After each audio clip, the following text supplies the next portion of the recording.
মামা আমি হবে একটা ভয়েস দিতেছি, এই ভয়েসটা মামা সবাইরে দিবি, কেউ যাতে বাদ না যায়। যত মানুষের লগে তোর অ্যাড আছে সবাইরে কবি এই ভয়েসটা যাতে সবাইরে পাঠায়।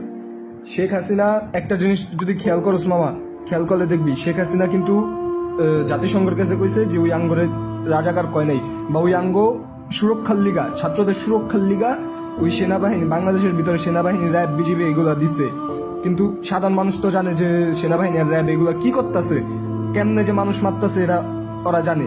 কিন্তু হবাই দিনের বেলা হবাই মনে কর কেউ হবাই মনে কর শেখ হাসিনা দেশের বাইরে যাওয়ানোর প্ল্যানিং করতেছে। ওই যদি একবার দেশের বাইরে যেতে পারে মামা, দেশে যদি গণহত্যাও হয় তাও এটা পরে কেউ ধরতে পারবো না, কারণ ওই দেশের বাইরে। আর ওই র্যাব যে কয়টা খবর পাইছস যে ছাত্রলীগের একটা জিনিস কিন্তু জানোস, ছাত্রলীগের পোলাপাইন হপাই সবাই সামনে আইতেছে না, অল্প কয়েকজন আইছে, বাকি সবাই সব জায়গায় লুকায় রইছে। ওরা আজকে গণহত্যা